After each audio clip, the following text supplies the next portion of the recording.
booties for black girl nerds. Sure, Jeandra, LeBeauf, Black Girl Nerds. Hi, Zach. How are you? Good to be with you today. Thank you for being here. My pleasure. I'm always so fascinated by animators and people who work in that space because it's so counter to my own abilities. I wish I had that ability. It's so brilliant. And I've heard a lot of inspiring stories of animators bringing their films to life on the Disney platform.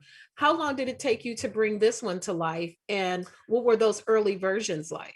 Sure. Yeah. So we worked on the film for about a year and a half. So it was considerably longer than my first short film that I made. But it was super fun because, they wanted to make the new theatrical shorts program feel more like our actual theatrical film program, where we had to pitch multiple ideas. They picked the idea that they felt the strongest about, then we refined that idea, and so it did go through a lot of iterations.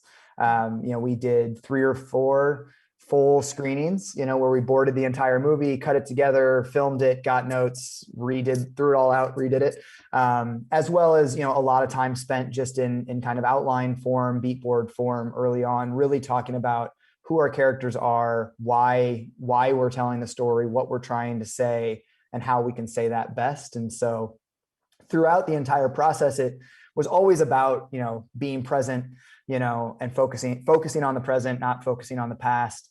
And that kind of perspective on youth being a state of mind. But the actual plot, man, it went all over the place. We have a lot of different iterations that went to a lot of different places, but all kind of in the same general vibe of rain being the fountain of youth and an older couple and everything else. It has such a joyous tone, even with the choice of music. It gave me like a very take me to church, bring me home joyous kind of feel. Yeah. And then I looked at your dancers because I'm a huge fan of, I've seen them on World of Dance before, and I know that they get down. And so I went back and I watched some of their performances, and I could really see how that was such a good fit for their dance style for us again. How did you connect with each other? Because it was almost like they were sitting there waiting for you when I compare the film to what I've seen them perform. It's beautiful. I really appreciate that. Just real quick, I want to take a tech note. Is my internet okay? Can you see me? Yeah, you're okay? Great. You're okay. Terrific. Sorry, it was a little lag on my side. I don't want you to not get your answer. Yeah, it's awesome that you say that there's kind of that perfect pairing, because that's how I felt watching them. Is I felt like they were their style of dance was made for what I wanted to do and is made for animation. I've been a big fan of theirs for years, from when they went viral on YouTube years ago. I watched them on World of Dance. I was there for opening night of their play that they made down in San Diego, and then they took to Broadway.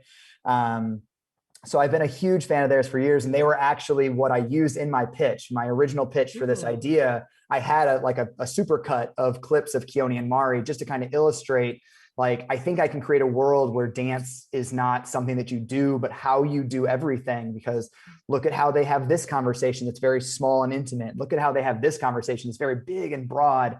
And so I felt like they could do the entire spectrum that I was going to need from an emotional standpoint.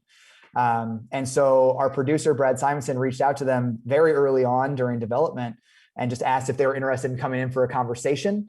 And I think they were performing in Vegas at the O Theater or something like that when they got the email. And they came in and they were amazing. And they had really good story notes and really good character notes. And they really became an awesome thought partner for the entire process and not just the dance piece. I always wonder, what does the email look like when it comes in? Hi, this is Disney. Can you just come in for a second? Sure. Got a couple minutes. No problem. We can have coffee, I suppose. It's probably how it went down. I never saw the email.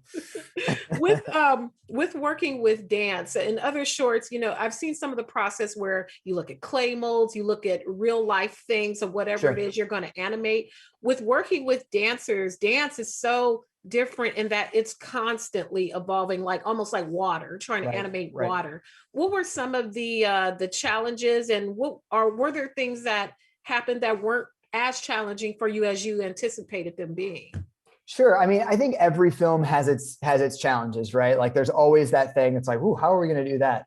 This one was, I think, from a process standpoint, challenging because we had a chicken and egg problem as far as we needed the story to tell the dance, but we needed the dance to tell the story, but we needed the music to do the dance. And so there was this kind of like three-way chicken and egg problem that we were constantly facing. So what we decided to do was kind of take a little bit at a time. We'll do a little bit of story. We'll talk to Keone and Mari about what the dance might mean. They didn't really do any dance until we locked in on the story, but they would kind of talk about it. We'd talk to Pinar, our composer. She would do a little bit of music, and we would kind of keep moving everything forward in that way.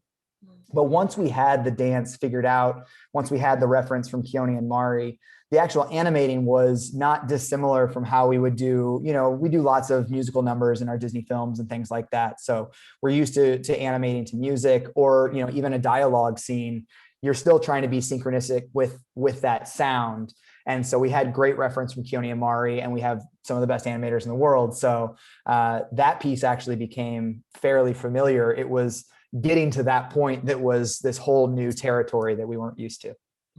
I went back and I watched some old interviews of yours, and you were talking about Big Hero 6 and how it was like unanimation to kind of bring that character to life, Yeah. which is more like what payoff is greater for you when you have a problem like that where you have to figure out how not to make it look too great, or then you have Us Again where it's beautiful, it's vibrant, it's colorful, it's all this movement, which is the bigger payoff for you as a creative? I think they're both huge payoffs, because that is the stuff that I live for, which is the conversations around where do we want it to go and what is the best way to support the story.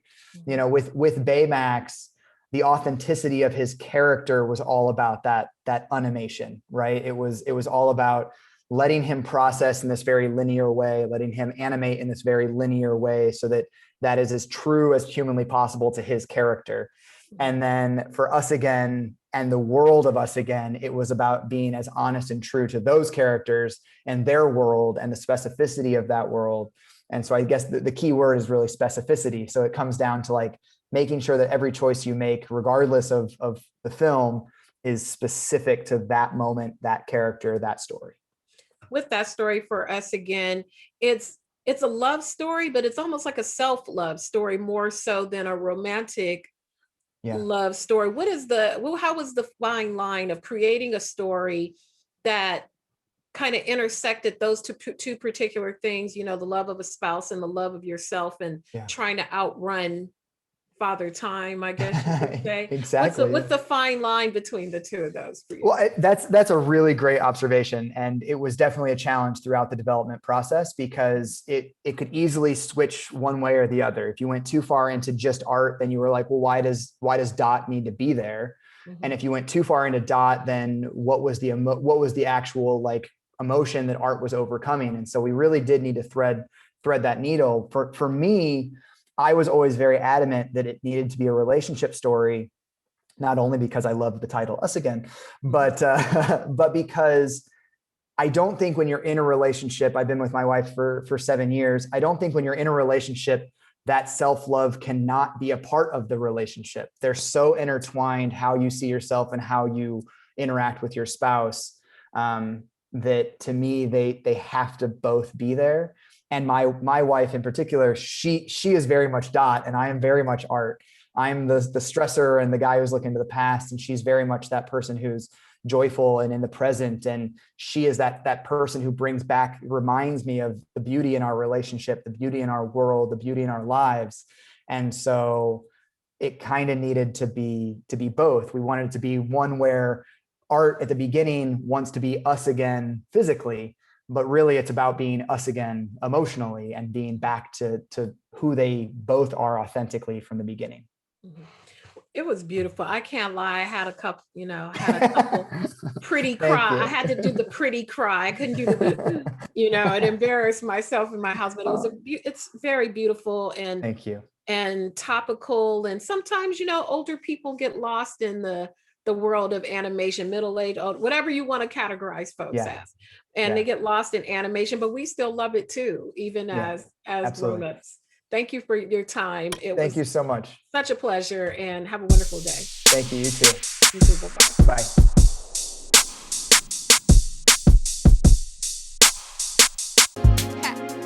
Better shake your booties for black girl nerves. Better shake your booties for black girl nerves.